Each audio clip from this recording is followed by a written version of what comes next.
أعوذ بالله من الشيطان الرجيم بسم الله الرحمن الرحيم اللهم صل على سيدنا محمد وعلى آله وصحبه وسلم تسليما. Assalamu alaikum wa rahmatullah. How are you, brother? Wa alaikum salam wa rahmatullah. I'm fantastic. How are you, sister? I am excellent. Alhamdulillah, alhamdulillah. So, mashallah, I wanted to just say welcome officially to the Coaching Corner. We are now officially live. Our streams are rolling over to our platforms. But as people come on, we are hoping, inshallah, that you all drop your salams. You let us know that you are here as we can see you, inshallah, and share the podcast. My name is Sabria Mills. I am the host and the facilitator of the Dope Muslim Woman, LLC. That is our company, mashallah. But this podcast has been around for 5 years. We are now in season 8 of the Dope Muslim Woman podcast, On the Edge. We have a familiar guest. He closed out season 7 for us, and I'm just happy and excited to bring him back. In season 8 of On the Edge, we added an additional segment called the Coaching Corner. A lot of individuals, they would really benefit from the unpacking that happened, Brother Habib, on the podcast, because we're an issues-driven podcast. So we were bringing issues to the forefront, and a lot of times it would be a heavy issue, like temporary marriage, for example. And a lot of our viewers said that they didn't know really what to do thereafter. And so we brought the Coaching Corner as a new segment to really offer solutions, offer support to our viewers, to our family, to our village, to assist them on the next stages beyond whatever that issue may be. We talked about divorce. Many of our podcasts has been around divorce. Our first Coaching Corner has been around that. And now we are talking about beyond the Misyar, which we will be defining, healing from secret marriages. And so I wanted to just introduce this brother. As I mentioned, he was here not too long ago. So many of you guys, and I just want to say, Brother Habib, that the podcast that you were on, people, everywhere I went, people wanted to get into a conversation about this podcast. I couldn't escape this episode, but mashallah, I'm just so humbled to have you back. I just want to say personally, just as someone who calls herself a student, I'm a big, mashallah, I guess you could say student of yours. I have many of your books. I love a lot of your work, mashallah. So I really just want to say I appreciate that. For those who don't know, Brother Habib Akande, who I'm happy and honored to be with here on this Coaching Corner today. He is a world-renowned, and I want to emphasize that, author of 7 books. He's done a documentary. He is known as like a sex expert and erocologist. Am I saying that right? Erocologist. He deals a lot with female pleasure in Islam, African, as well as in African cultures. He's a public speaker, sexologist, cross-cultural sex educator. He does workshops around the world. He, again, has been on BBC documentary. If you Google him, you'll see all of his work, mashallah. So we are extremely humbled and excited to have our dear brother here tonight. Again, welcome, Brother Habib, back to the Dope Muslim Woman podcast. Oh my goodness. Mashallah, I expected this. This was the reason for a little bit of the delay. Walaikum salam. Brother Habib, mashallah, he is in the UK right now. He's here. Okay. And he's having Yeah, a little sorry. bit of connection issues, but mashallah, we're going to keep pushing. How are Allah, you, Brother Habib? You're back. Are you back with me? Allah. I am. I do apologize. I just want to say thank you very much for inviting me again to your platform. And I want to commend you for your bravery, your courage, and your perseverance to tackle important and pertinent topics in the Muslim community. It's very easy to talk about things that have already been discussed before and don't really have much relevance, but I do commend you for your, like I said, your bravery to tackle important topics that definitely that the Muslim community do need and to heal from. So I definitely want to commend you for that. And for Alhamdulillah. Allah to continue to give you tawfiq and to increase you in man and also to make you steadfast, because I'm sure you will get some pushback on backlash, but inshallah it's going to be beneficial for people. So that's the most important thing. Well, mashallah, I'm in good company, subhanAllah. I was going to say the same thing. Assalamu alaikum. Shout out to my audience. I see Umar I see Sister Sophia. If you are here, I want to see your salams on the live. We want this to be incredibly interactive. We do have a show here for you today. We have a heavy conversation for you today. So definitely drop your salams if you are here. and so that we could all kind of be in this together, inshallah. But brother Habib, I was just gonna say, like, mashallah, I really, like I said, I followed your work. You definitely are one of the brave ones of our brothers.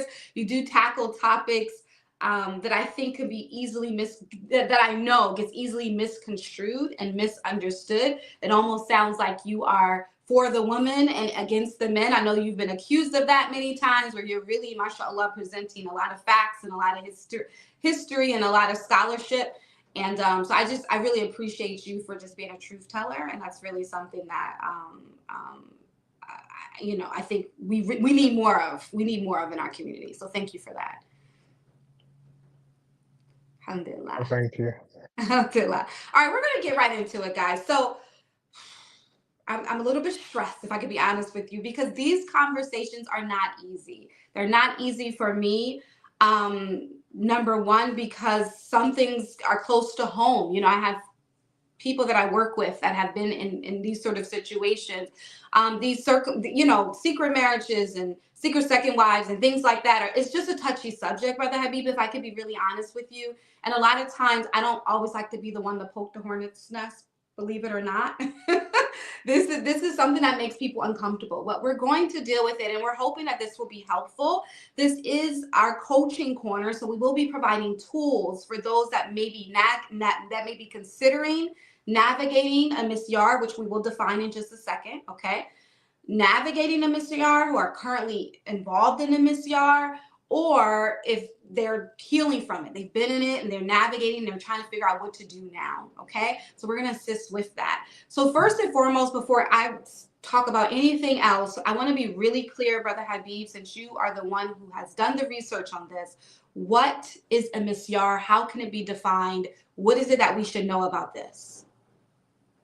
Sure. So essentially, Misyar is a marriage where one of the spouses, usually the woman, foregoes some of her marital rights. So she may forego the right to maintenance, the right to housing, or the right to have for the husband to spend certain number of nights with her, especially if he has another wife.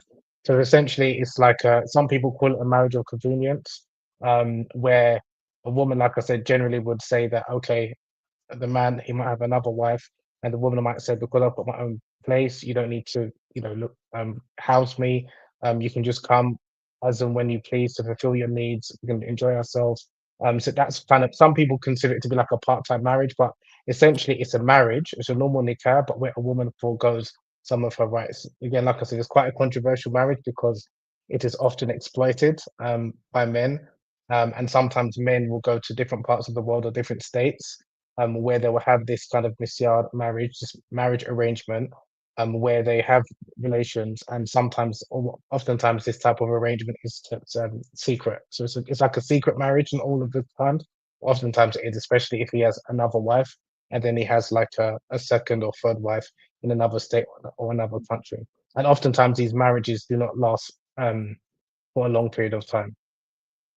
So that's why they're kind of pegged as temporary marriages, but that's not the actual definition, right? Yeah, that's not. Yeah, it's not the actual definition because when someone goes into a Misyar marriage, they will not say that they're intending for this to be for 6 months, a year, what have you. But if I'm going to be completely honest with you, there are a number of what is known as drive-through marriages, where some brothers will go to some parts of the world, like Indonesia, Malaysia, Morocco, for a couple of weeks, couple of months, contract a marriage, usually with a woman from a relatively poor background, spend maybe a couple of weeks, couple of months there, enjoy her, and then divorce her and then go back to their country. Now, again, for me, it goes contradicts again the purpose of marriage in Islam, and it's something that is clearly like immoral and it's a form of exploitation. But these are the type of marriage misyar arrangements that unfortunately are quite prevalent in a number of Muslim, not only countries but also Muslim communities. And oftentimes, the women that are targeted or the women that accept these arrangements are single mothers or divorced women or converts or reverts women who are new to the religion, so they're not aware of all of their rights. So they think that this is um, it's a valid marriage in terms of from a legal perspective, but from ethical and moral perspective, it's not always sound. But there are also some women who are willing participants to engage in such a relationship. So if a woman is, she knows, what she's letting herself in for, then obviously that's totally different. I'm not speaking about those women. I'm not speaking about a woman who isn't aware of her rights and goes into this type of marital arrangement. Yeah. Um, Thank you for We've that. just start. We've just started. It can't be too heavy. You can't. The pauses. No, I see a comment Okay. here, and I think this is a good Okay. point because we last time you Yeah. were on here, we talked about temporary marriage, and we Yes. talked a lot about muta. And someone just said that's muta. Can you help us understand the difference and why it get because honestly, if I can be very honest, I didn't hear of the term misyar until like the past like 2 years ago. I've never heard of the Yeah. term. But I've heard of muta all of my life. Yes.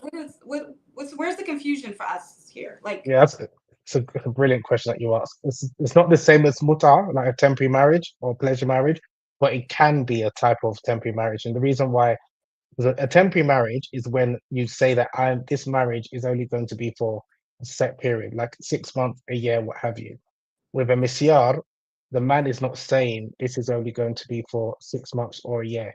He might have that intention, but he will not verbalize it. okay. So that's the difference. So it's technically it's different. And also there are some misyar marriages that last for a number of years. So it's Hmm. not that it has to end within a couple of months or a year, like a temporary marriage. Now, the purpose of misyar marriages oftentimes it is for pleasure. So when the person asks, that sounds like muta, because ultimately, I mean, if I'm going to be honest, what misyar is in many cases is intimacy without responsibility is when a man generally wants to, or even the woman wants that, but it's generally the man who's because he's having enjoying the woman in terms of from an intimate perspective without the responsibility of maintaining her, without the responsibility of people knowing that this is my woman and this is my wife, I need to look after her.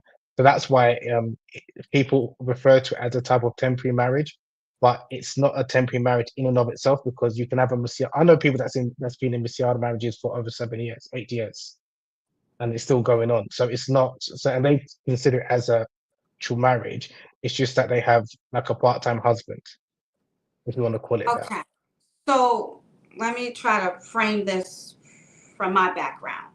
So when I was growing up, one thing I do remember is people getting married and the brother and the sister, something called sister giving up her rights.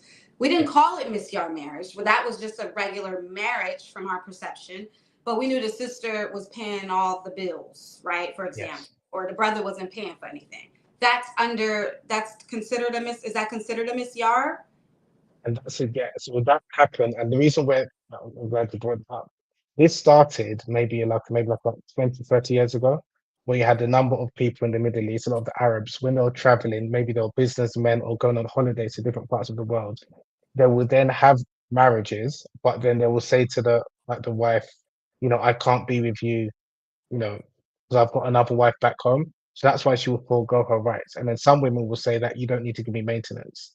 So then what happened is a number of brothers, especially brothers who studied in Saudi Arabia, because that's where it was prevalent and followed like a Salafi interpretation of Islam, a lot Oh. of those brothers, both in the UK and in America, it was quite prevalent amongst brothers who follow, like I say, Salafi interpretation of Islam. We have a number of brothers, like in the UK, I'm sure the similar in America, where the woman might be working, the woman might be on welfare or benefits, and Hmm. he's saying, I don't need to you know, provide for you. I'm just there to give you pleasure. And the woman's thinking that this is, because she wants some companionship. So that is how that, but they wouldn't necessarily call it a misyar, they just call it a marriage.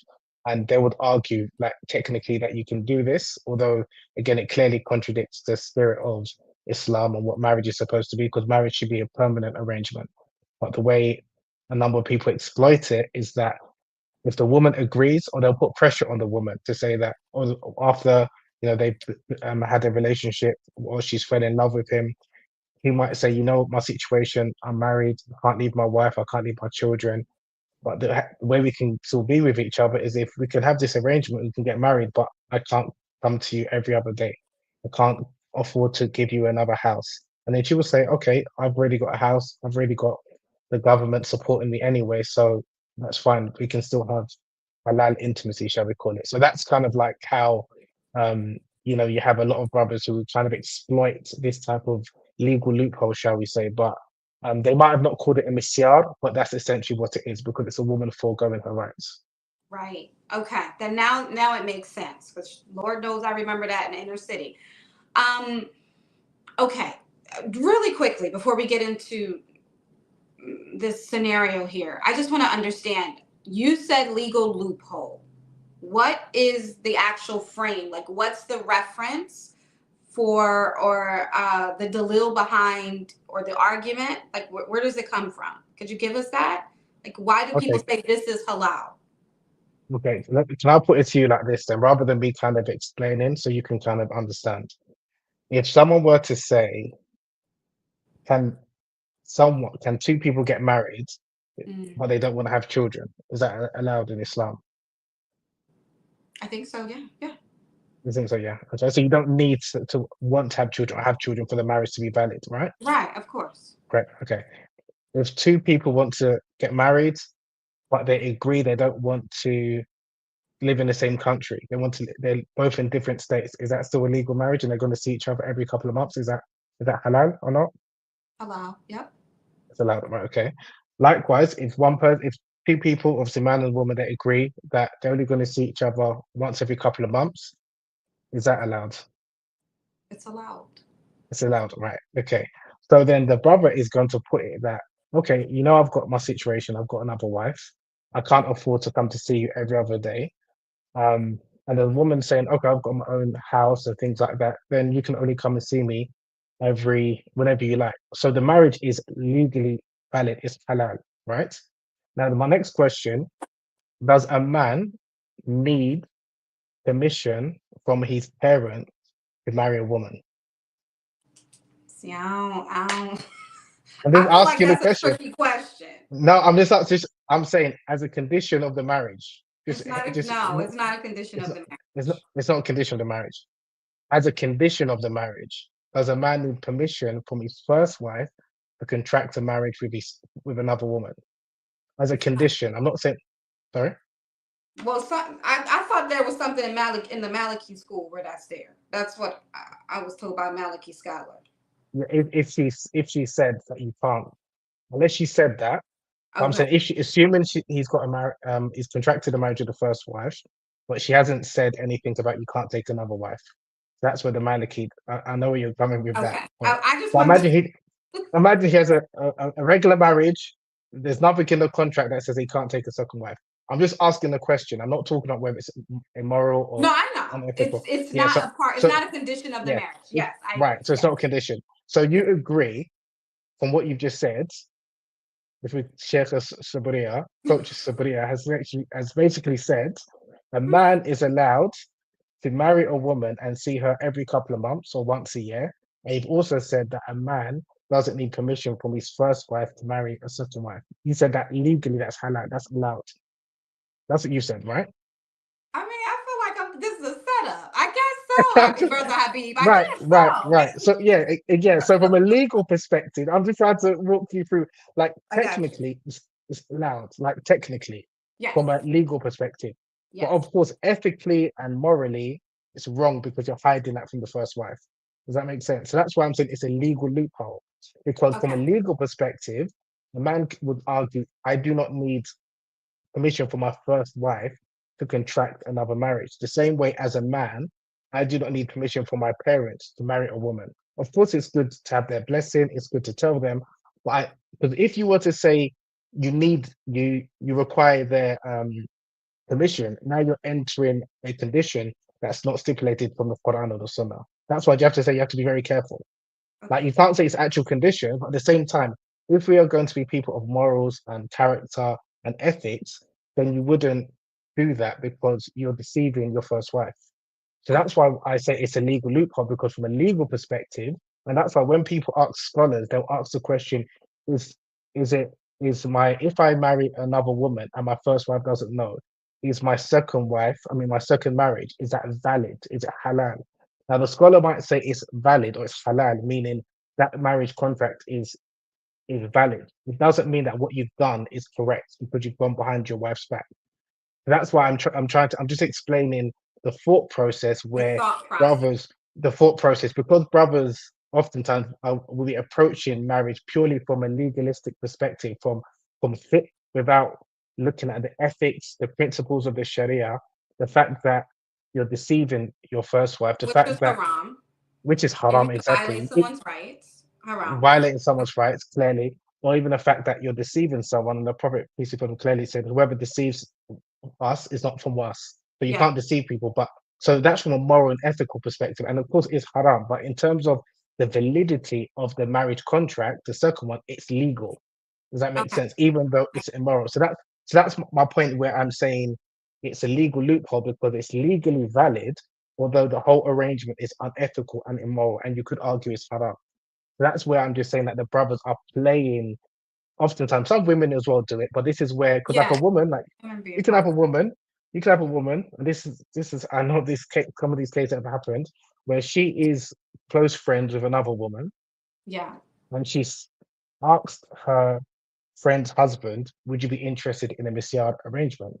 Like, you know my situation, I've got a place, this, and the other. I know you're a good brother, I know you're a good husband, but I won't tell your first wife." Now he's then contracted that marriage, so he's married to the two friends. Now that marriage with the other friend is legally valid, but of course the whole arrangement is unethical and immoral, and you could argue it's haram.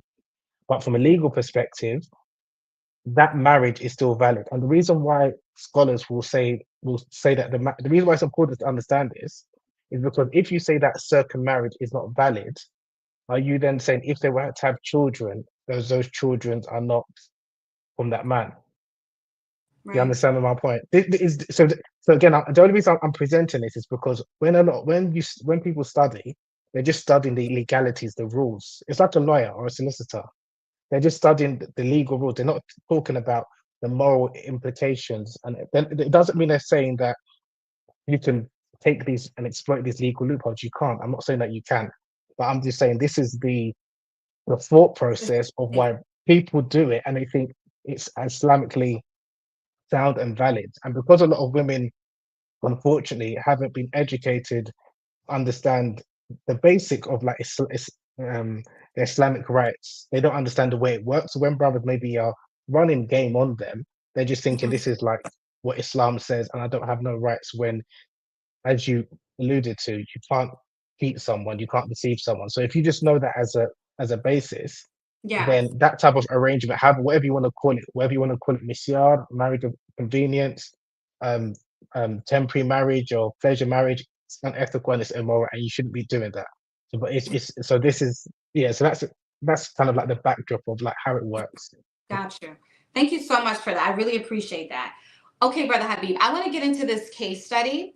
And from this, I'm gonna give you a scenario of a real sister, but we're gonna call her Fulana for the purpose of this, okay? Like, Who's willing to share her story anonymously for the purpose of us unpacking it. And from this point, we're gonna look at it from all different kind of viewpoints and kind of see, because we also want to humanize this experience in a sense of where it's easy to kind of pick it apart, which I know it's tempting to do that just because of all of the implications. I know a sister just asked here, what about the children, what about the wali, and all these different things that kind of give birth from this sort of place of where there's secrecy and deception, etc. But these real human beings are navigating this. Good people navigate this, right? People with real situations. So okay, so I'm going to talk about Sister Fulana. Okay, Bismillah. So Sister Fulana, she's 45 years old. She's been divorced for 6 years, or she was divorced for 6 years, past tense, right? She has two children with her ex-husband, one who is 18 and the other is 19 years old of age. Both children went away to university, so they're not necessarily full-time, and they're no longer full-time in a mother's home, which has caused Fulana to feel an emotional void and loneliness unlike before. She works as a cardiologist and she lives a very comfortable economic life. She has homes that she owns, cars, vacation homes, etc. For the past 6 years, she drove herself into work, the years of her single years. She drove herself into her work. She raised her children. She served in various ways in her community. She stayed extremely busy. However, her recently she has had an increase in drive for male companionship, and her sexual desires is taking its toll. Um, There were a couple years, there have been years of no proposals, marriage proposals, or unsuitable ones. She was approached in recent times by a businessman for a Misyar. He was attractive, he was in her age range, and he was intellectually, financially, and through her perception, religiously sound. He did have another wife and children who lived in another state. After she involved herself in the Misyar for a few years, and during those years there were occasional visits, typically during like vacation times, work trips, etc., of the brother where he would visit her. But during this time she became very emotionally attached and emotionally exhausted, and she asked for her rights, she asked to have a marriage of rights, and she was told no, and she was heartbroken and devastated. So one of the things she did in this particular situation is she actually reached out to the first wife out of desperation, and the marriage became exposed.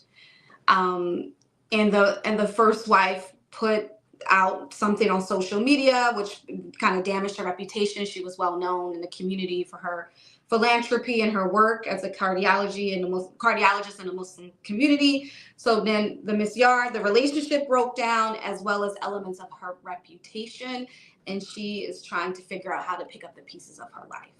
So this is Fulana. This is Fulana. So I wanted to first and foremost just kind of start from the beginning here, because I know, mashallah, I see you all the time. You're always putting up case studies, case studies, case studies on your Instagram and through your work and social media for all of us to unpack. And I know you unpack a lot of them. First and foremost, how common is this sort of scenario of the women who are divorced, or maybe their husbands have passed on and are just they're very successful economically in their lives, but they're just trouble with finding a traditional marriage? Is that really common for us from your lens and your work?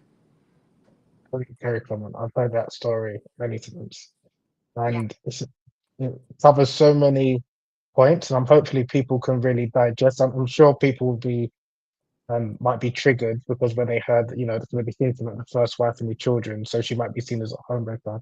I'll come to that part. Assuming that the wife knew, and first wife didn't know, but irrespective of whether she knew or not, the fact that, like you said, a woman 45, which is still relatively young, she's got two now adult children, and she's got her needs. She wants male companionship, which is well within her right to desire that.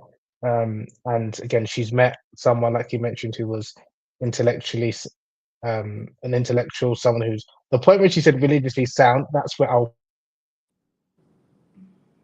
Oh, okay. Let's be a little patient. Again, our brother Habib is all the way from the UK. It's the middle of the night there. Um, and so there's some connectivity issues here and there, but inshallah he'll be right back. Um, sorry. nope, you're fine. You're back. Okay, you're with me. Yeah, All sorry. right.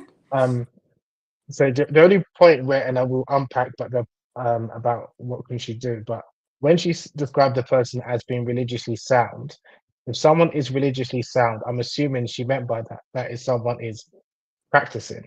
But then Yeah. for me, I would look at it that if this person is practicing, he's also a person of character and of ethics and morals. And if you're a person of character, ethics, and morals, you wouldn't deceive your first wife. You wouldn't enter that type of arrangement.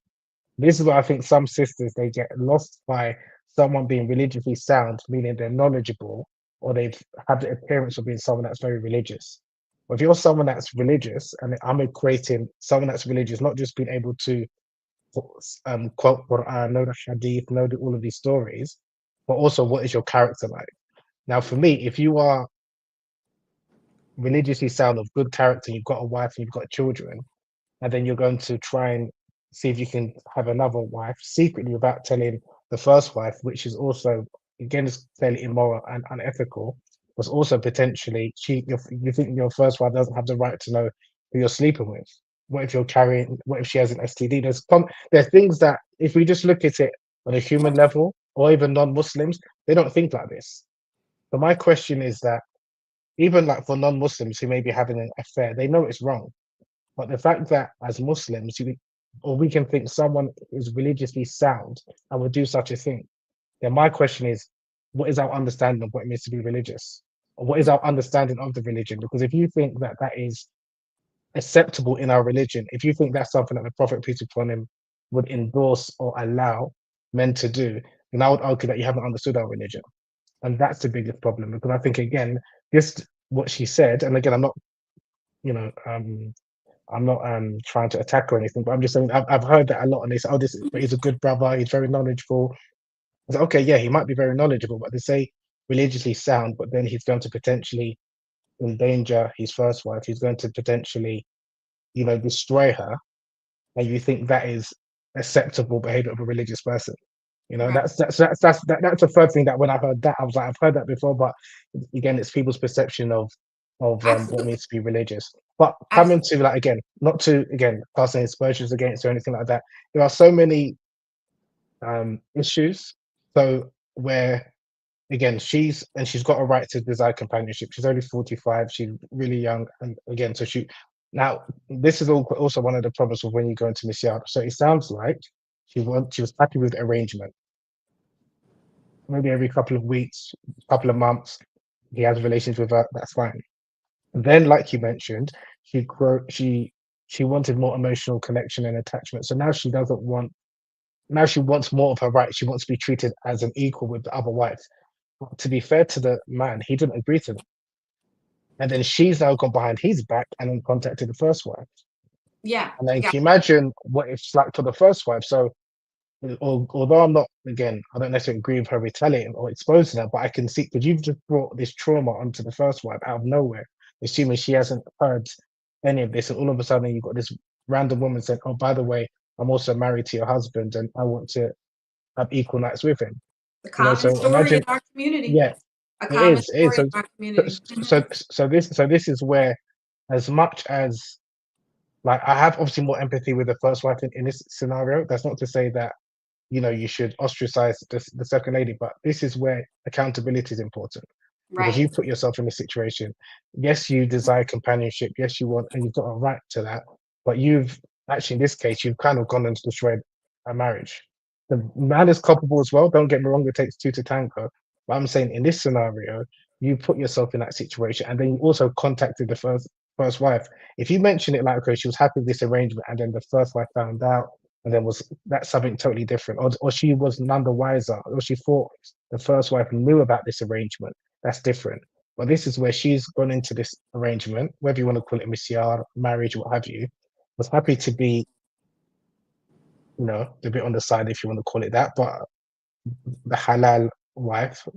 But then now she's gone and like essentially sabotaged the first marriage. That's why for this type of scenario, I would be more case of accountability is important. You Yeah. need to But let me overcome this ask and defeat. this.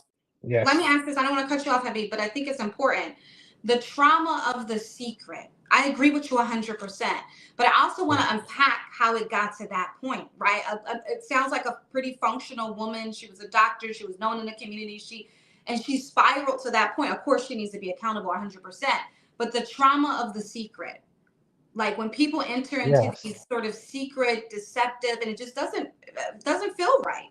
It's out of Yep. alignment for a lot of people, and then maybe they try to fix it, maybe they try to get out of it, maybe but I want us to talk a little bit about that because I think that's important. Right. As in, why would someone put themselves in that position? Because someone is high flyer or cardiologist, doing well in their career. It doesn't mean that they don't have any issues in terms of interpersonal relationship because that's a void that's not being fulfilled. Yeah. And out of maybe, it's a human being. It could be desperation or because he might have said certain things to her, then all of a sudden she thinks actually this situation can work because I'm busy with my work and this. So what I'm trying to say, I can understand how a woman or a man can get themselves in that predicament. I can understand it. With her case, again, it's I'm more troubled because you've gone into that situation and then you've Mhm. wanted to change it. If it Right. was you was happy with that situation, again, and the advice I would give to like if it's a woman who was in that type of situation and she was happy with it, and then the first wife came and that's totally different. Then it's how do you, and then the husband divorced her. That's different. Whereas in this situation, he went into the arrangement saying, "Okay, I want to have this temporary. I mean, this arrangement. I'm only seeing you maybe once or a couple of times a month. Now you've now said, actually, forget that. I want to see you every other day. Then he's going to be like, well, my priority is my first wife. I'll divorce you then. Then obviously, I think the trauma obviously will be for like she could feel like she's being used, and she has somewhat. But again, this is where the accountability part I think is Yeah, extremely part of important. And that work. without attacking, but just like the accountability that if you're looking at it, this man, this is all he wanted. Now, if you convince yourself that, okay, I thought I can change him, because there's some women will say that I thought after we get to know each other, we fall in love, he would want me just as much as he wants the first wife. But then that's an assumption that you had, but he didn't tell you that. That's also a problem, because if you've gone into this arrangement secretly, but then you think you can get a good outcome for your own best interest and it hasn't worked to the way you liked, that's something you're gonna have to kind of hold. Right. I thi- Absolutely. and I But I do, think, yes, I yeah, go think on. this is really important because and I'm just being very honest, brother Habib. When we did temporary marriage, when we did that episode, I told you, people approached me because I was traveling Yeah, during that time. People were approaching me all around the country, right? Like people were coming up to me and they wanted to unpack it. And you know what most sisters said that approached me? I want to figure out how I can do it, right? And so of course I always asked why or what was the reason and things like that. And a lot of women were just saying, well, maybe I want a placeholder, or maybe I just don't have, I don't see anything suitable for what they would say, like maybe a regular marriage. And what I'm saying about this is, yes, in this scenario, but this happens a lot because a lot of times people may enter into these situations, especially women. They'll enter into these situations maybe out of desperation, maybe out of a feeling there's nothing else, maybe out of a situation of, like I said, a lot of people said they need a placeholder for a while, and not really understanding the emotional implications that it's going to, the spiritual. It's a covenant. You're yeah, being physical with someone. All the things that come with that for us, especially yeah, as women in particular, not really knowing like what that can lead to. You may have different past traumas that get provoked because you're having sex with someone that's leaving you thereafter and going back and living a regular life with their family, and so I think also in this situation, yes, the accountability is important, but I also just, the thought when sisters go into the situation without judgment, with when they don't really think about these things. that's the thing. They're not aware. So that, well, what you're saying is what they need to be aware of. Right. I think a lot of women are not built for those type of relationships. If I'm honest with you, a lot of men can do it, unfortunately, and we don't really feel anything. But a lot of women, they might go into it, like you said, out of desperation. But a lot of women cannot deal with that type of arrangement. But if a woman is told that even from the beginning, those women who are coming to you thinking about it, okay, I understand. You have to acknowledge their feelings, and I can understand why you'd want to enter that type of arrangement. But for them to think about the implications, especially if it doesn't work, the ramifications, and like you said, the spiritual, or emotional trauma that they might feel at the end if it's not working. So there's a lot of things that we go into, even certain ventures that we might think about, but then you have to do like a risk benefit analysis, or like the cost, like think about, is it worth it? And then if the cost or the risk outweigh where you think it's not worth it, then you just don't do it. That's what I think a lot of women, because maybe when they're maybe very in an emotional state, or they're really desiring companionship, they're not thinking about like it's probably not going to work. They're not thinking about all of the red flags that if they were in a clear head, or if they were speaking to a friend or whatever, they'll probably tell them this isn't going to end well. If you just want to do this to have a good time for halal intimacy, then so be it. And you think it's not going to last that long. Like he's more likely to divorce you after because he's going to go back to his first wife. It's up to you. But if you think you can make this like a permanent, long term marriage, and he's going to treat you the way he treats his first wife, or even replace his first wife, I just think they need to be aware of those implications. And I think that a lot of women like to go into these arrangements without really thinking about the implications that not only it can do to for them, but also the other sister in Islam. Because the same way you might do this to another woman might do this to you. What goes around comes around. So it's just thinking again and again. It's very easy to say, don't get me wrong, because I know when it feels hopeless, when one feels that they're not going to find love again, and we all deserve to find love and be with someone, it's very easy for someone to sit on a high horse and say, "If you just wait, just trust Allah." It's very easy to say that. That's why I'm I'm acknowledging their feeling. I'm acknowledging that they were seeking or they need companionship, but I don't think a lot of women are aware of the implication that generally what results at the end of these type of arrangements. Whereas a number of men can have multiple of these type of arrangements and still go to sleep with his wife and doesn't think about it. Honestly, I'm just saying, I'm not saying it's right, but that the coldness that sometimes a lot of men have, and we're able to compartmentalize things, a lot of women, you're not built for it that way. So you go into this type of arrangement again, like I said, I've seen a lot of the destruction is caused to the woman themselves, that they've gone into it willingly, but after, like I said, they felt like they've been used, they felt like they've been exploited. But then again, without judging them, it's always the question that comes up, especially when other women find out, or the community, is that well, you put yourself in this position, and then there's a lot of blame and shame, unfortunately, that's gone to these women, and they feel that who can they talk to? Because even Yeah, the story that you said, thank you for saying if you were to post that on social media, the comment they'll be attacking the attack, and that's it's unfair. Like again, she's a human being. She, especially if I'm assuming she didn't do that maliciously. She was seeking someone, and then she thought, okay, now I'm actually a wife. I want to let the first wife know if we can make this situation a bit better, so it's better for both of us. A lot of people won't have much sympathy for her. Unfortunately, that's why it's important also that she will find a supportive tribe, supportive friends who could understand where she's coming from, and then give her time to heal. Because again, it's not so for a woman who's recovering, like in that situation, she needs time to heal from it. Women who are thinking about it, just be aware of like the potential implications. That's what I would say.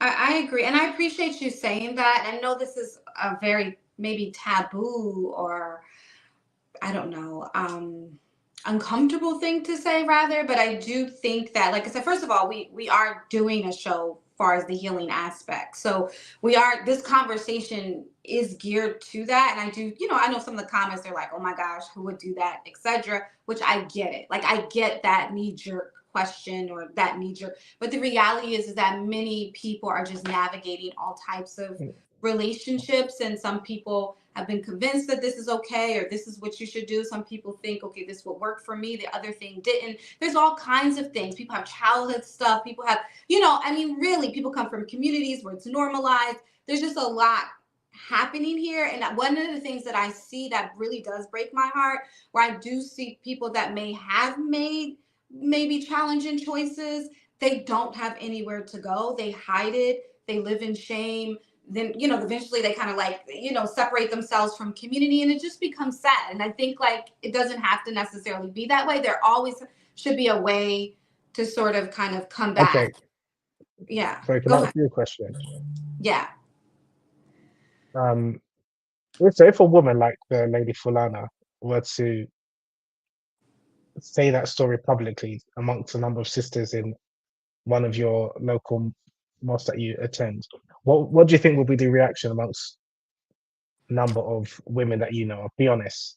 Oh, she would be ripped to shreds. Nobody would want to be around her. She would be labeled as the home wrecking. I mean, like really, I mean, honestly, like in the world of women, it can be kind of vicious. And I'm just being really honest. I hate to say it. Sorry, but it can be pretty vicious. And so yeah, she would be totally ripped to shreds. Why is that?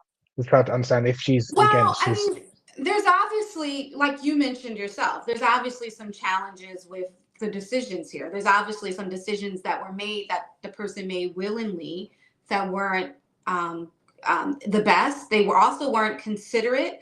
Yeah. I mean, like they didn't. They showed like a lack of regard for someone else. It may have even showed that can this person be trusted? There may be some questions about character right there that can come up just from this scenario, the situation. but where someone has done this, again, so we're not talking about someone who's thinking about doing this. So someone's done this, so they Yeah. know what they've done is probably wrong. They're remorseful. They need some help. Why would people then want to shred them, tear them apart? That's what I'm trying to understand, especially Yeah, in yeah. that I think that's women I think naturally are that's more one of our compassionate. flaws. I think that's one of our flaws. But then that kind of pivots into another conversation. Um, that I don't want to be I feel like you're the one to bring it up. But when it comes to I think these sort of situations, you know, that particular woman might be forever viewed as threatening, right? Even Yeah. if she's remorseful, she made sincere toba and she has committed her life to doing something completely different. And between her and Allah knows best, but maybe between her and Allah, but that she may forever be a threat 'Cause- with, you know, yeah. yeah. Because you know a number of women who have been in those type of situations, in many cases, they will find men are more likely to listen to them than women. 'Cause I've heard that a lot of women who've been in those type of like they've been the other woman, not necessarily someone that they're romantically involved with, but they Oh, find men are less likely to judge them okay.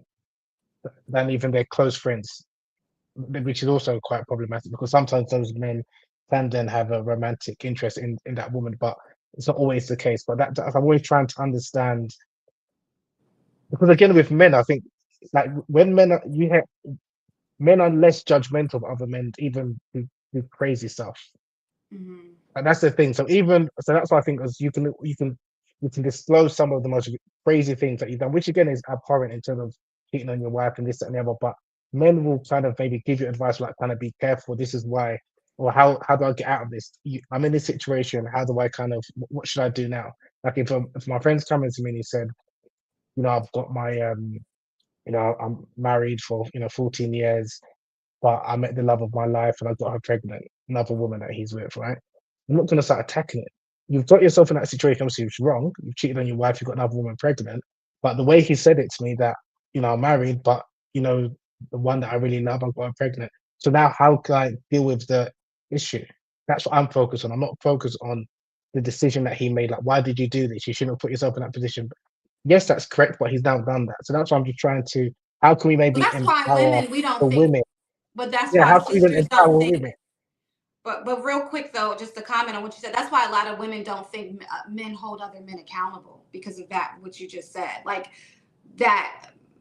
Whereas a man, like you said, a man is not going to focus on what he did wrong. He's going to focus on how he can fix it or like the solution. Because I know you guys Because it's are done. focused on the solution, but Yeah, because it's done. also you guys, You know I why? think men do struggle with holding other men accountable. Yeah, but you know why as well? Because it's done. So if a man is doing Oh, something that I don't agree with and it's abhorrent, I'm not going to deal with. There's no point me talking about how could you do this, but he's done it. And that's what I'm saying. If it was someone that was coming to me and said that I'm thinking of sleeping with this woman, and I know that he's in a marriage and this that, and the other, if I'm like, yeah, go and do it, that's different. I'm not holding him accountable. But if I say to him, think about your family, think about the consequences, this that, and the other, then I'm holding him accountable. But if he's come to me after he's done the act, like the same way, if someone has had a child out of wedlock and they've now come into the mosque and I was saying this, and then the people are just chastising them, saying, "How could you commit zina? How can you be alone with someone opposite sex? How can you do this? That's not you're not solving it. You're not the deed is done. They're trying to say, okay, no, it's true, the deed is done. It's no, like, I okay, agree. I mean, it sounds is there very toba? logical and rational. It's just but that's from We our don't sunnah think as that well. way. No, but We don't think that way. that's from our teaching as well. When people came to the Prophet, peace be upon him, and said they committed zina, sallallahu alaihi wasallam, he wasn't like, how could you have done this? You're not supposed to be alone with a woman. But he never said any of that. He's dealing with, okay, here and now, okay, you can still make toba. You can that he's talking about the Yeah. realities in terms of so I'm just trying to understand. I'm trying to understand that space without condoning it. Don't get me wrong, especially if a woman's done that. But if someone is coming to you, they know they're probably speaking from a place of pain, like because they want to heal. But if your first thought, I'm not saying you fish it, but I'm just saying if the first thought is you're a threat because you might do that to my husband, or you might, that's why we need to, like a scarlet letter, we need to get you out of the masjid. Just thinking that is a problem because I'm saying as Yeah. men, unless a man has done something completely egregious like molesting a child or something, that's I don't think most men would tolerate that. But other stuff, making out like cheating on your wife is not bad. No, that's bad. Don't get me wrong. But they'll try and talk about, okay, this is what you've done. How can you resolve it? So if a man's come to you and he said that, okay, I've got another woman pregnant, my wife doesn't know. What should I do? What are you gonna? Are you gonna start reciting verses from the Quran, Hadith that it's haram to be alone with a woman and it's haram to commit zina? Are you gonna say that, or are you gonna talk about if he's going to tell his wife how to tell her, when to tell her, Yeah. you're going to deal with the issue at hand. And I'm just saying, likewise, if the woman is so I've gone on a bit. How about you? Yeah. No, I agree with you 100% what you're saying. I just think that obviously, being that the man is more so inclined to deal with issues rationally, kind of intellectually, logically, the woman is more inclined to deal with things emotionally. And I don't want to say irrationally, I don't want to offend anybody, but sort of, outside the realm of like rational thought when it comes to these sort of things. Go ahead. Okay. If that person that came, even if it was the woman that came, was her daughter, would that woman have the same reaction? I don't know. I can't say honestly, and I would just say Generally, as generally, someone. I'm saying generally. Do you think? Because I personally don't think I mean, my brother. I can't speak of Mm, that because I don't have that personal experience. I can only speak as someone that may coach women that are navigating this or that may deal okay. with this or that, because I don't Yeah. really necessarily understand the rationale of like cancel culture, pegging someone something their entire lives. I see this often.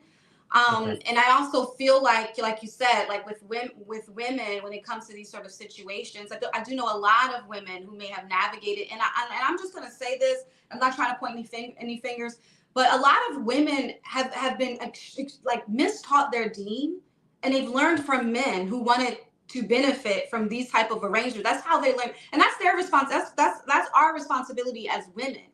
But a lot of some of the trickle down of information, right? The misinformation as it relates to marriage in general, just period, which is one of the reasons why we even started the Dope Muslim Woman podcast, because the things I saw growing up was crazy, right? Just in the realm of relationships and marriages, right? Way Can you give outside the some scope. examples, please?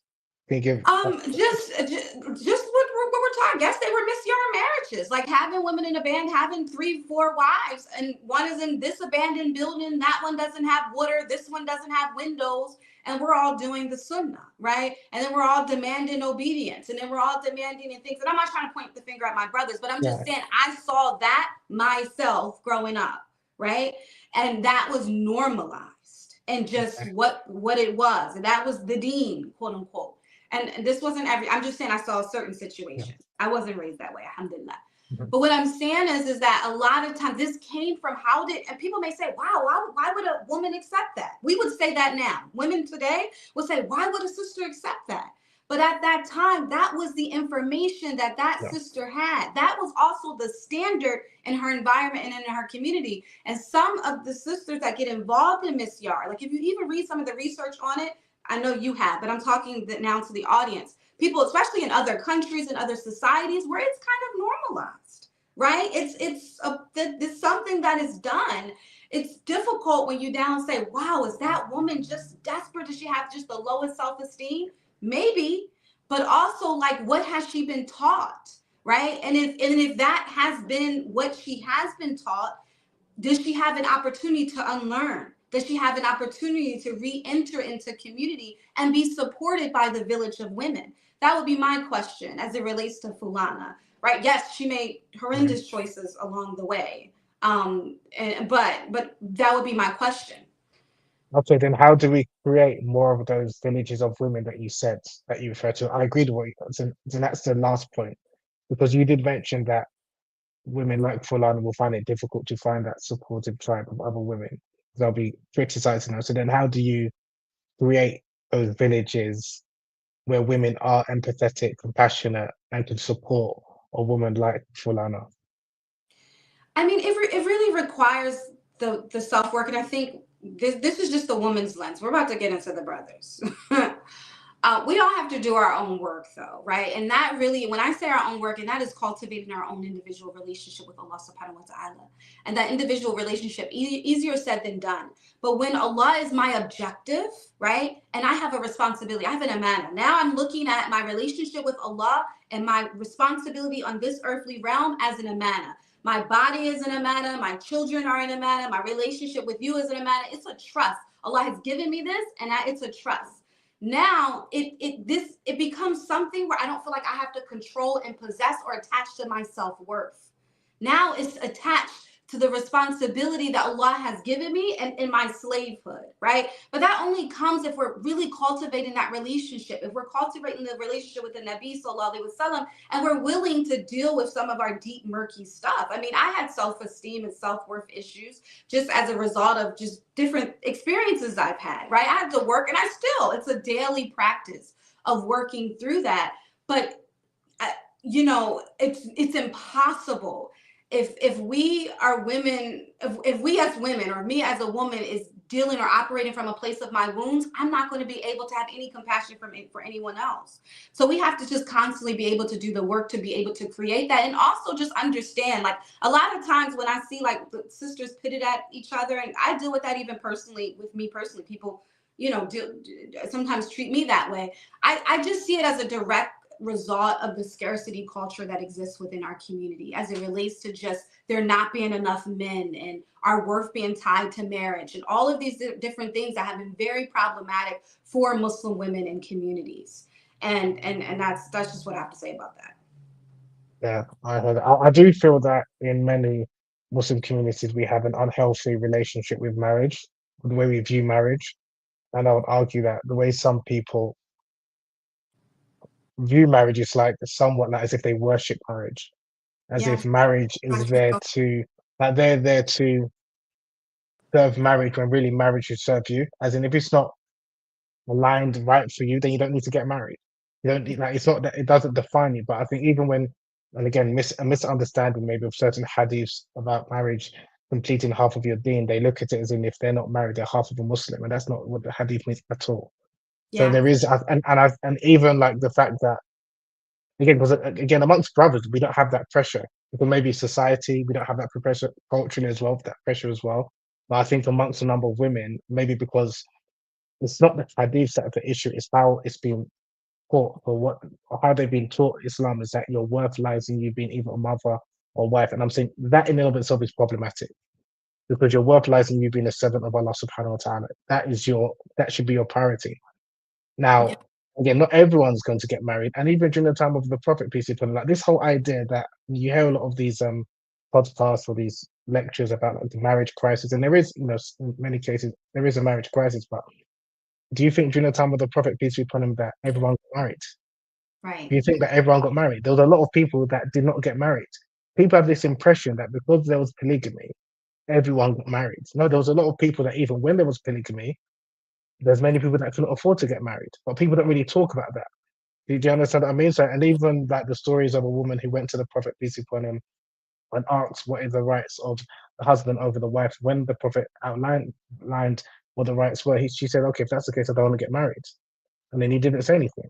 He didn't say lie or what kind of woman are you? Don't mean like. There's a lot of those stories that people are kind of neglecting. Now, again, I'm not discouraging marriage. I'm not saying that, but the whole idea that if a woman is not married, she's not a real Muslim or she's not complete.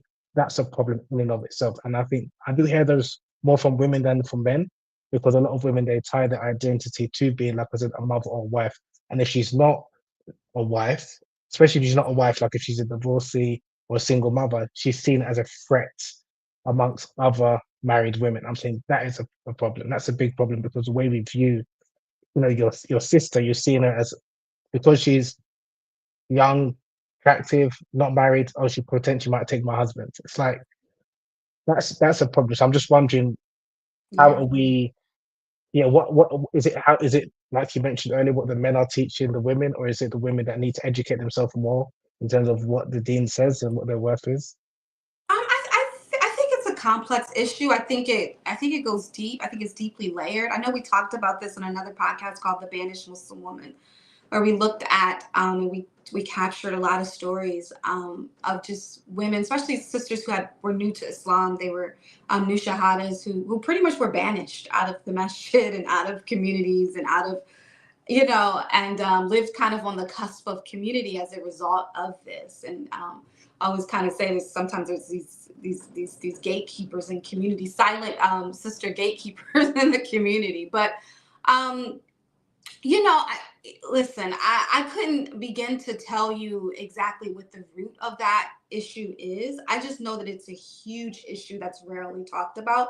Number one, because it makes people so uncomfortable, right? Like it makes women uncomfortable, it makes men uncomfortable when you sit there and say, like, okay, why is it this big issue with women versus women, right?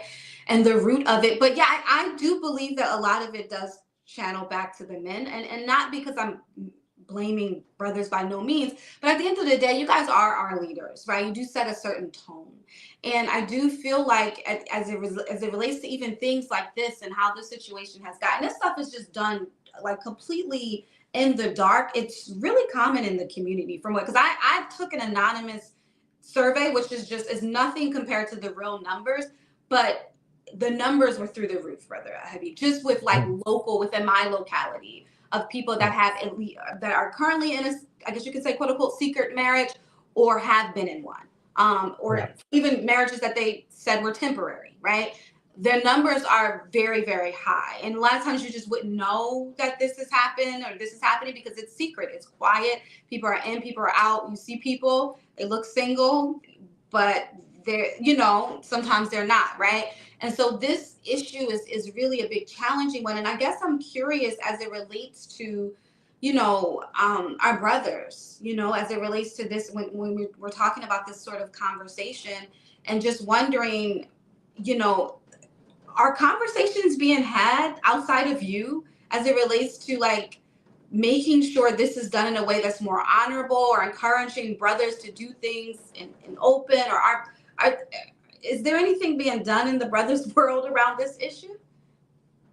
yes, yes, there are, but it's very minimal. So like, there's I did had an IG live with a brother, Ustad Ibrahim, who's like a Khatib and an Imam, and he's very straight to the point because he, especially in the UK, like in the Dawah scene, a lot of like people are involved in this, and he's very much like he's pro in terms of like reprimanding brothers and things like that. But he's one of very few people, I'm honest with you. The attitude amongst a lot of brothers is it's halal, I'm allowed to do it. And I don't know if it's a case of brothers have deceived themselves, but they think it is again like the whole legal loophole because technically it's allowed. So they kind of exploit that because a lot of those brothers they wouldn't be able to do this in Muslim countries. That's the crazy thing. So it's like in the UK, in the West, where a lot of these type of situations are quite prevalent, it's because you can exploit the fact that there isn't any legal apparatus around that's protecting a lot of these women. That's why you can have these type of relationships. In Muslim countries, a lot of you wouldn't, it's very rare to do this. That's why the people that do this in Muslim countries, they go to another country. We have a number of people from Middle East will go to maybe Indonesia, Morocco, but they couldn't do it in their own country. Now Okay. it's more prevalent like in Western societies because obviously we have the nikah, which is like the religious marriage, which is oftentimes not registered. Then they would kind of convince as long as it's okay in the eyes of Allah subhanahu wa ta'ala. We don't need to register it. That's how I can kind of manipulate and exploit multiple women. For women who are entering those marriages themselves, again, it's like a woman wants to have intimacy, wants companionship the way the man does, without probably feeling guilty, or she wants to feel like I'm having relationships without without being zina. So some people call it glorified zina, but again, it's like everyone's got needs. The issue is, like what you was asking, is that our brothers holding brothers to account and to not really because we generally don't get in each other's business. Hmm. That's also a thing. We generally also out of respect, well, I don't want to know, so we don't generally question um brothers' behavior unless we see it, if that makes sense. And Well, generally we're not going to see it. Or if he comes and says, oh, now I've got two or three or another woman pregnant. Yeah, but you're dealing with the aftermath. You're not going to then go back and say, how could you put yourself in that situation? Does that make sense? So that's also why it's like if you're that's why a brother who might be not doing that, he might have three or four people that he knows that is doing it, but he's none the wiser because we don't really, or a lot of brothers won't talk about and say, oh, well, I did this secret relationship with this. Well, sorry, some brothers do, but generally they're people that don't have much going for themselves, if I'm honest with you. Like I think there was an okay. imam you did like what did he call them, bums? He said those bums before Islam, they're bums. It was a very Oh, strong speech there, mashallah. But that's what I can't remember the Imam's name that you interviewed. Very sharp, yeah, yeah. I think it's suited. Imam Malik. Yeah, that's So one basically of it. the things I have seen though, just as one of the things I have seen and just had a little insight to see is that some individuals who have navigated, some brothers, let me be specific, some brothers, some men who have navigated Misyars, secret marriages, secret second wives, multiple plural relationships, some secret, some not. Um, they as have actually reported after time of really dealing with a lot of trauma from that. I know you said like Yes, men can kind of do it and not really think about it. I think like in the moment, but I have, and just because I've had to support some of them in that regard, but there tends to be a more long term effect as it sure, relates to this sort of pattern, especially if the pattern is repetitive over a course of time. correct. Yeah, things just like break down within families, break down and like just the Okay, ability to like emotionally connect. Like as the person gets okay. older, it fractures other relationships that maybe when you're younger you're able to sustain, and that just has more long-term effects on them, and No, they that tend to have some regrets in older age. no, that's what I said. I'm glad you said that. So sorry, and I should have clarified my position on that. Yes, in terms of short term, maybe like 5, 10 years, brothers can get away with it, but long term, you see that they can't. Like you Yeah, said, so those effects of broken homes, even for themselves.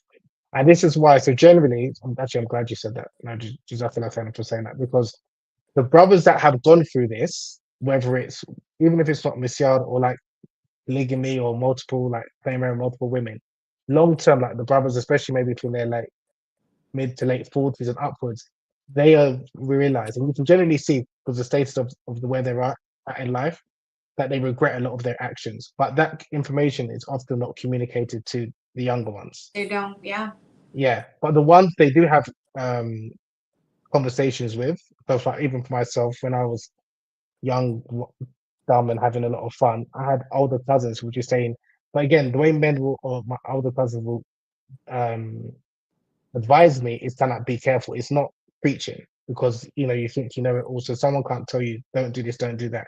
It's a kind of saying just be careful and talking about the implications. So whilst I wasn't completely wild, but I tempered it somewhat because of that advice.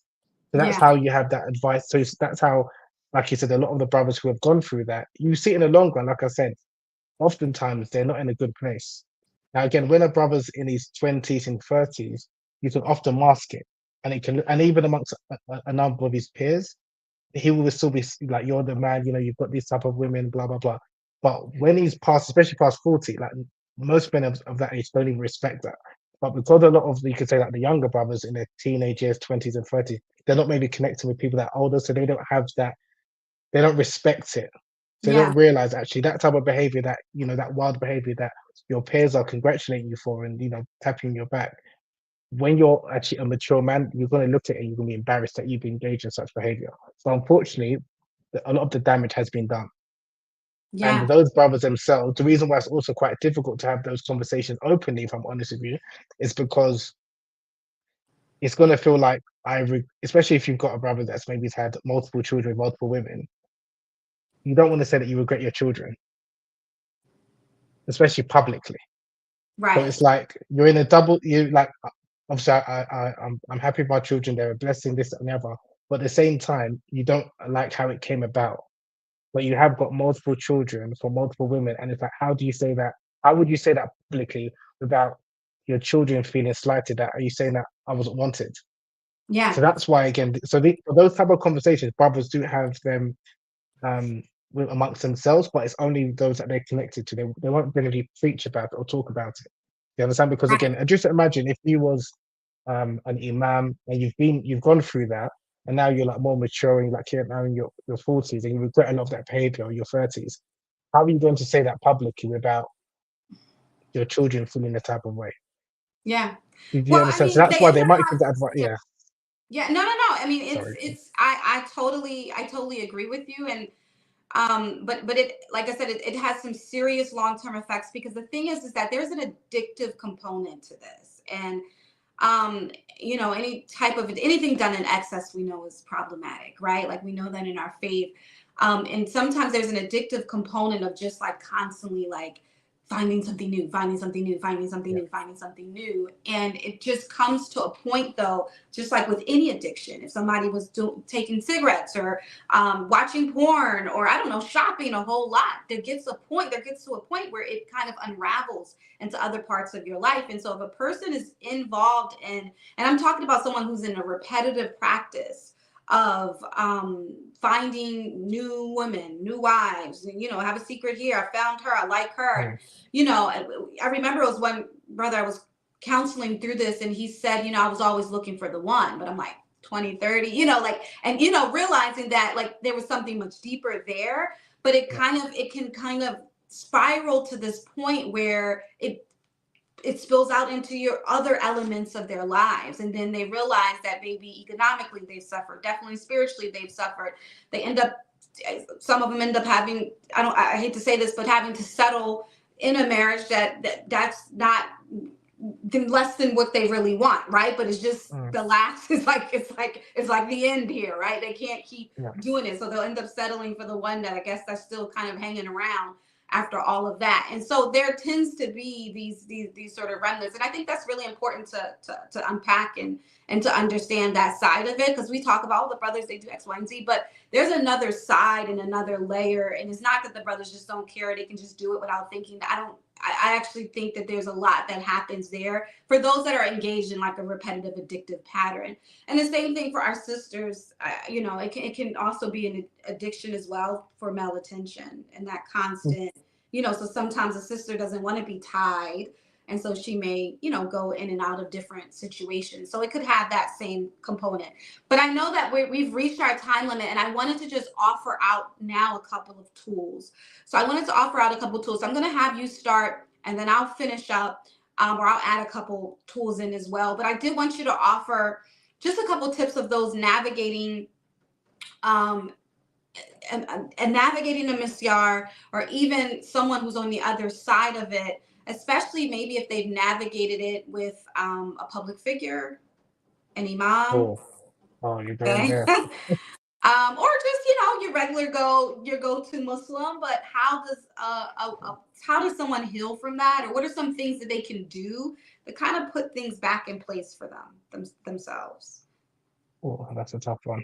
Okay, the first one for someone who's healing from Misyar or secret marriage, to turn back to Allah subhanahu wa ta'ala first and foremost. And Yeah. I like Sister Angelica Lindsay Ali, she's got a concept of Allah-centered self-love. I think that's extremely important, first and foremost. Um, Secondly, and we spoke about this before, about the importance of finding a supportive tribe, women, friends that will listen to you and have a level of empathy. I think that's also extremely important because, again, it can be quite difficult to go through this by yourself. And there will be a lot of people, and just be careful who you share your story to, because a lot of people that probably don't have the level of empathy that you probably would need and be supportive. So you just need to be careful who you share your story with and who you speak to and you confide in. So definitely finding the supportive tribe. Number three, sign up to Coach Sabria. She'll build you a village. So Coach Sabria will build you a village. Now for the brothers, it's the importance of developing sexual discipline. I think it's a virtue that we don't promote, because like you mentioned earlier, this idea of sleeping around has been normalized, whether it's done outside of marriage or these de facto polygamous marriage arrangements. It's just a type of womanizing that we just try to put halal a cloak over. But it's a lot of it. It comes down to a lack of sexual discipline, and again, obviously putting prioritize Allah subhanahu wa ta'ala, and again, just think about the effects that you're going to. For a lot of brothers, I'll be honest, it's been so normalized. It takes a while to unlearn this type of behavior. Like honestly, brothers are just as much, um, like to sound quite strange, victims as the other perpetrators in all of this, because a lot of them don't know any better. I was speaking for myself. It took a while to get out of that mentality, because that's also what you're hearing from society. the culture, whether it's hip hop music and this and the other, as well as in the masajid. It's that's what it means to be a man, to have multiple women or multiple wives. And then even if you're doing in these type of um bad practices, but it's halal, so you convince yourself that it's okay. And in brother circles, brothers be laughing and joking, and like brothers won't, like, if a woman, for example, were to say, I've been married for 30 years, other women will be like, mashallah, nice to hear that, this and that. Brother says that. The brother's that's no one's gonna bat an eyelid. The brother comes in and said, I've got a second wife, I've got a third wife. MashaAllah, MashaAllah. Now the thing is that why is it MashaAllah when you don't even think about the impacts or the potential trauma you're gonna inflict on the first wife? That's not even considered, unfortunately. Because again, the way we view again manhood is about having multiple wives without thinking about the effects that it can cause not only on other women but also our children as well. So yeah, what's the other thing? Oh yeah, the brother can also. You said you do counselling for men, so they can go to Coach Sabria for No, counselling go to because Habib Kande. Listen, no, I don't do counselling. Yeah, I'm sitting over sorry. here, mashallah, like this is the coaching corner. I just want to say that I need some space, Habib. Um, this is the coaching corner, and I am representing the role as Coach Sabria, but I will say that this topic is very difficult for me. It's just really difficult. I think there are layers within this dialogue that I myself am not quite ready to navigate publicly, Mhm, right? Um, and so this is my struggle. Even with temporary marriage, when I did that one, and all they these are my struggle shows. Number one, because I know my audience, and I know my audience very well. I know a lot of the people who watch the Dope Muslim Woman. I know my audience. Okay, so this is a sensitive topic for my audience, and I just feel like when we cover these topics, I think you do an incredible job. You do an incredible job on your platform. May Allah bless you and guide you, increase you, and allow your work to really be something that benefits the community. But I think these things are done, and I'm speaking for myself and how I've navigated on the platform with like kid gloves, right? Because there's so many sensitivities, right? Like there's this element of you know you know the polygyny conversation, right? That's nuanced and that's sensitive, and that's people that are protective of that are trying to do it right. And then there's the complexity of situations like this where they're done in secret. Misyar, people giving up their rights, that has all kinds of I've heard all kinds of stories, okay, that just make you really scratch your head. Also, what I was also going to speak of is when this is done as a cover for adultery. When it's done, like, okay, I'm going to clean up my side piece, and we're going to do a quick marriage, and it's going to be like this Miss Yard thing, and it's over here, and it's like and when these situations happen as well, that often don't get talked about, because that's mostly what I get on my desk. I get situations where, oh, I found out my husband had an affair. He quickly married her and said, now we in polygyny, right? What do I do? Right. And it ends up being a lot of these Miss Yar situations where, that was the girlfriend. And so she's not thinking that she's, getting any rights, or she doesn't come into the table like that. So it becomes like a Miss Yar type of situation. that's not Um, Misyar. sorry, Yeah, I know. Let's you said that's let's not a be Miss honest. Yar? That's what that is. Like you said, it's covering adultery. So it's adultery. It's not Right. Misyar. You said what it is. So Right. because I agree. someone's trying to cover it up, it doesn't give it another name. It's adultery. That's what it is. It's Now, adultery. and a lot of those is adultery, and a lot of what it is people trying to cover it up. It comes down to lack of character, ethics, and morals.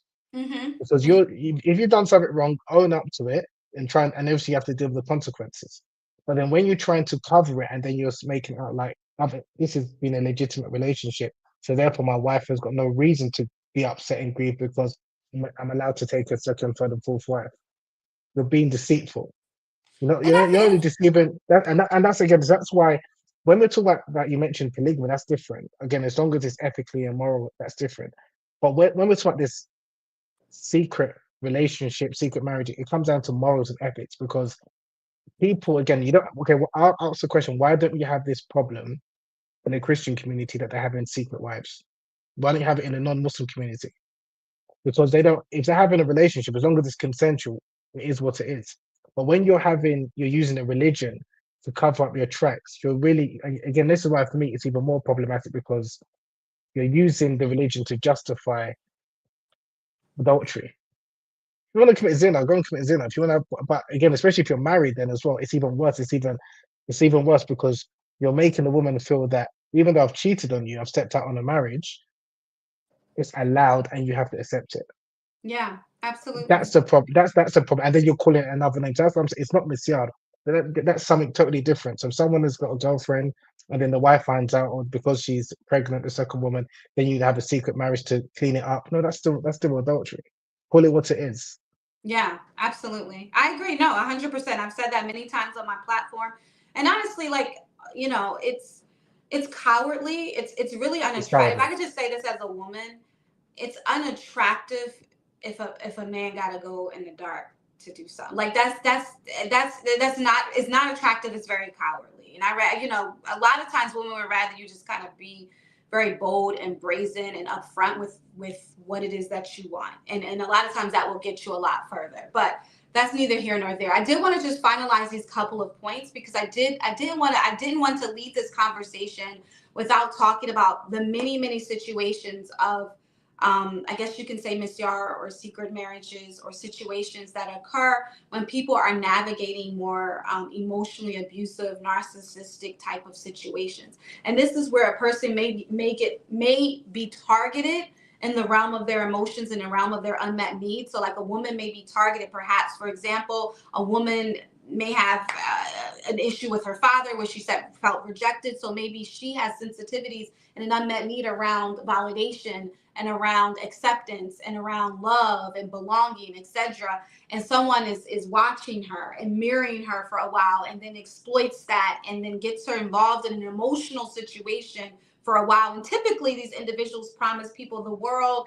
They have all kinds of, they future faith, they do all kinds of things, and then they end up getting into situations once they're emotionally attached, right?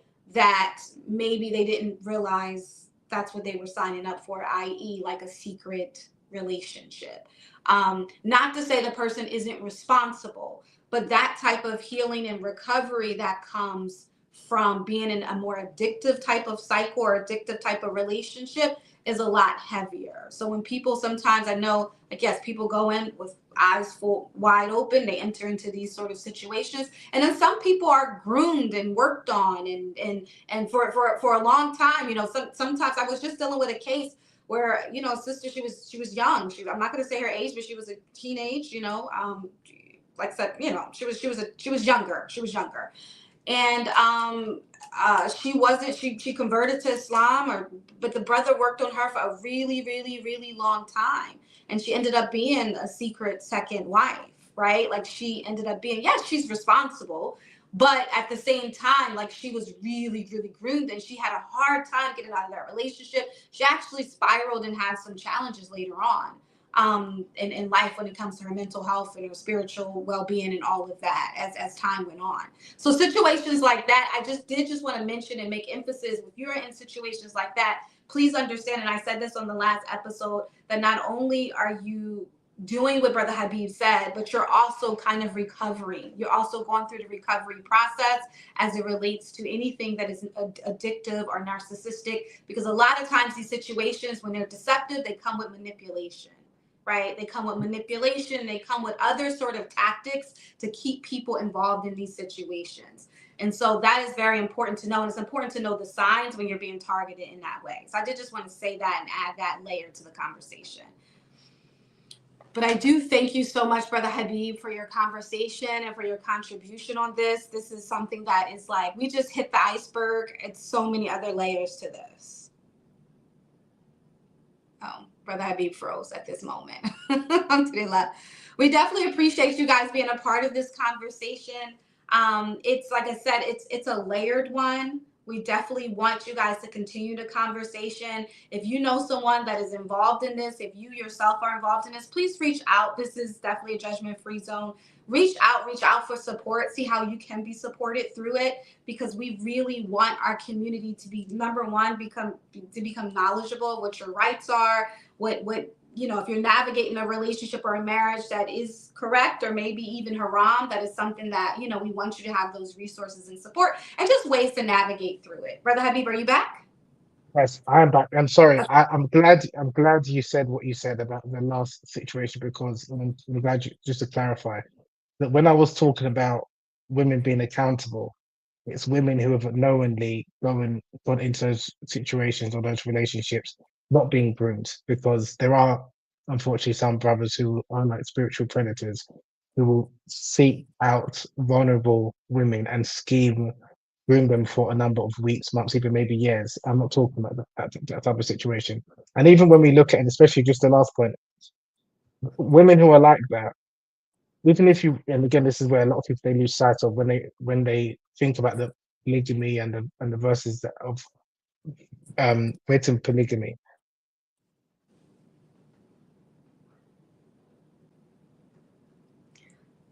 I wonder if this is a sign that Brother Habib's internet keeps going out. That it's a sign that it's time because it's like 2 a.m. in the UK right now.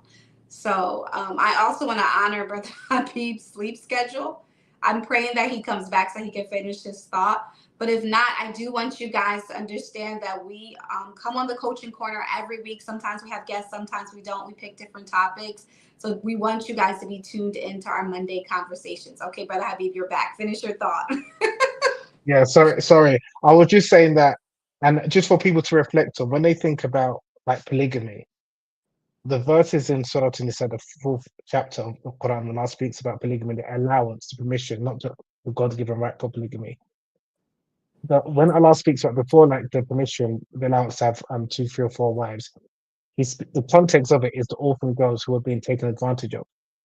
And that's Mm-hmm. why Allah was telling the men, a lot of the men at the time who were taking advantage, who they had orphan girls who they would look after, but sometimes they would exploit them financially and then want to marry them, take their money. And that's why Allah prevented them from marrying those women and from exploiting them. Again, read the context of even when you're thinking about polygamy, it's supposed to safeguard women's interests. So again, unfortunately, the way we've understood polygamy is it's just an allowance for men to have up to four wives because of our sexual desires. That's not the context in terms of how the verse was revealed. And again, Mm-hmm. if you think about those orphan girls, it's like how a number of women who are vulnerable today, whether they are single mothers, divorcees, new into Islam, do not have a support system. They are like, you can say, like the orphan girls of the time of the Prophet, peace be upon him, and extra safeguards that Allah placed on them. And a lot of, even when a lot of people talk about the verse, like, don't go near zina, Allah mentions that. Allah also says, do not go near the wealth of orphan girls, of the orphans. Use the same command. Like, don't go near it because a lot of people was taking advantage of them, and they're the most vulnerable people of society. So then I just think even the way we look at the deen, it's supposed to safeguard and to protect women, and this is from our tradition. But for whatever reason, I don't think we've done a good enough job showcasing this, and we're it's actually, if anything, we're misrepresenting the son of the Prophet peace be upon him. So I just wanted to end on that point. I'm glad you clarified about the women who have been groomed. They are not the ones who I'm talking about in terms of like taking accountability and things like that. It's the women who are, who've got their faculties and they know what getting into. But I'm glad again, like I said, you Yeah. mentioned that point. Jazakallah khairan. Well, yeah. Thank you so much for this. And I appreciate what you just said about um, the context of polygyny was to to maintain women, and it was for the benefit of women, and that's something that's important to hear. We hear people say it, but mashallah, like it is what it is, as far as what it got funneled out to be. But I do appreciate you making that point because mashallah, we do. I do want to say I know like it's whenever we talk about these issues, it's sensitive. And I do just want to say, like, I saw something on your page that I thought was really powerful. It was one of the posts, and I think you had reposted someone's critique of you, and you had commented to them, and they were saying, like, why do you hate polygyny? I don't want to misquote them, but what I remember, it was something like, why do you hate polygyny, and why do you something? And I remember you saying, like, you're an advocate for polygyny done well. Like you deal with the misuse of it, and actually you're pretty Mm. protective of the sanctity of that practice. Because you mentioned you were Nigerian. Did I understand that correctly? I saw Correct. something in that 100%. regard. 100%. Yeah. Yeah, mashallah. So may Allah bless you for that. And I do think that's important to state. And I always say that as well. Like people who do want to actually do this practice properly, you should actually be very offended by those who hijack it for their own reasons. You shouldn't be defending it or be in Mhm. the ring with them, right? You should be outside the ring wanting the sacred practice that the Nabi Sallallahu Alaihi Wasallam Absolutely. participated in. We should want to protect the sanctity of that, right? And the honor of that sunnah, and not have it hijacked with all this cockamamie, mess that we have out here. So, alhamdulillah. So, we'll end on that point. I know it's super late there, Brother Habib. I really appreciate you.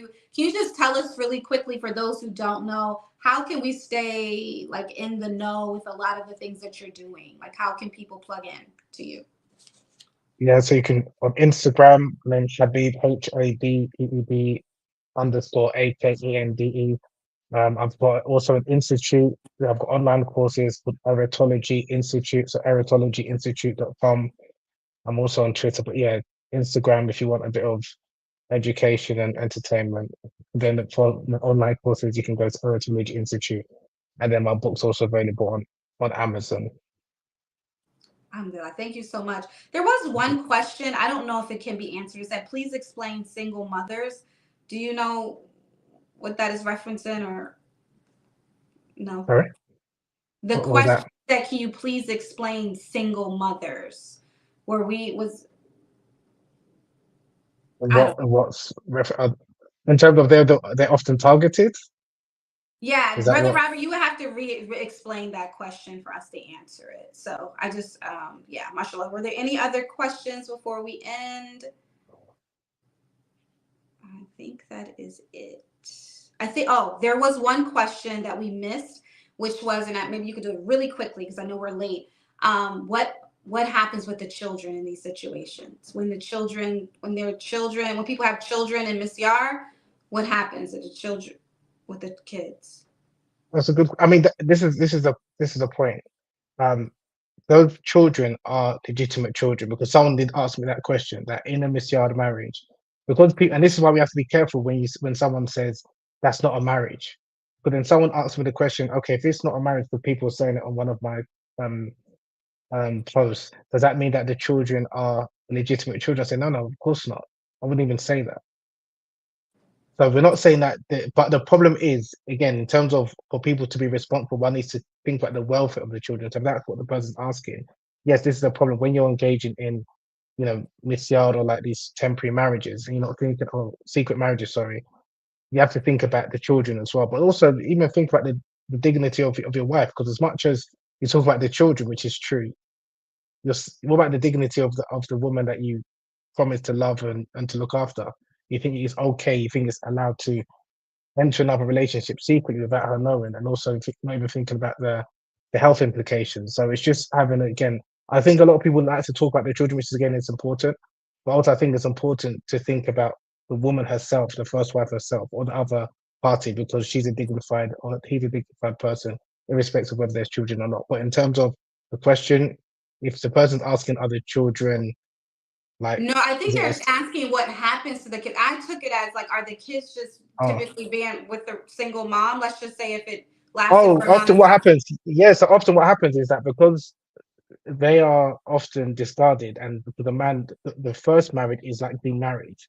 The second marriage, the Misiara marriage, generally after that marriage comes to an end, the women, I mean, so the children are just left for the mother to look after. Unfortunately, there is even a number of documentaries in parts of Indonesia, in parts of other Southeast Asian countries, where a number of men who've gone to this South Asian country, Muslim men, had children with them, and the children are abandoned. There's a documentary, this the forgotten kids of Saudi men or something like that. It's a prevalent practice, unfortunately, and it's disgusting. This is again, it's not what our religion teaches, but this Yeah. is something that people are doing, and they're not thinking about the implication of the children. Wow. SubhanAllah. Thank you for answering that. The last question, I think the brother posted it twice, but Brother Hussein said, a marriage where there is a wali The dowry is paid and the man provides monthly maintenance, but they live in separate states and see one another a few times a month. Would this be considered misyar? I'll put it So, on. good question. So, um, a marriage where there's a wali that was paid and the man provides. No, that's not. No, that's not really because again, well, the first point is if, for example, um, that's his only wife, that's the arrangement. That's fine.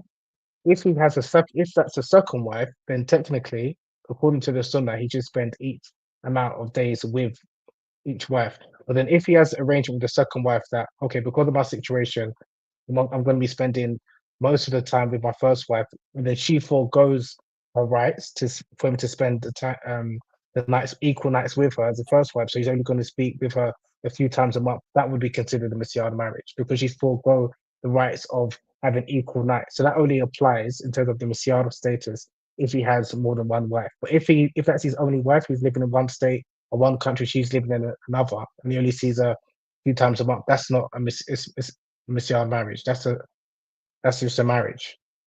So Misyar again, it's just where one partner foregoes their rights. That's how you try and understand it. It's a valid marriage, but one partner basically says you don't need to provide something that I'm entitled to by the Sharia.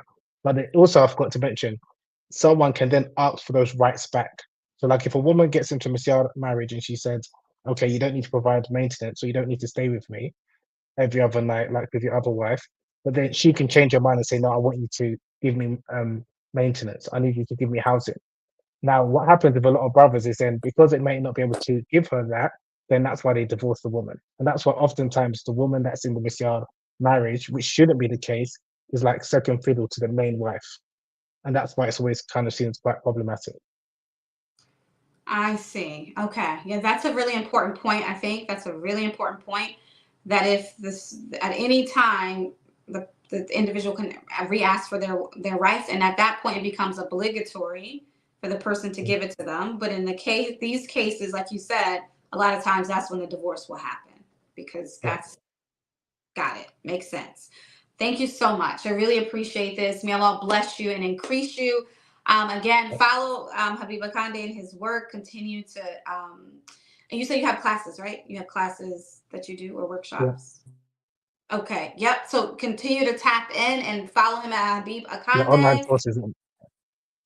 Okay, on Instagram, and you can stay up to date with everything that he does. I did just want to say thank you so much. I appreciate you guys for being here. Thank you for tuning in to the Dope Muslim Woman podcast.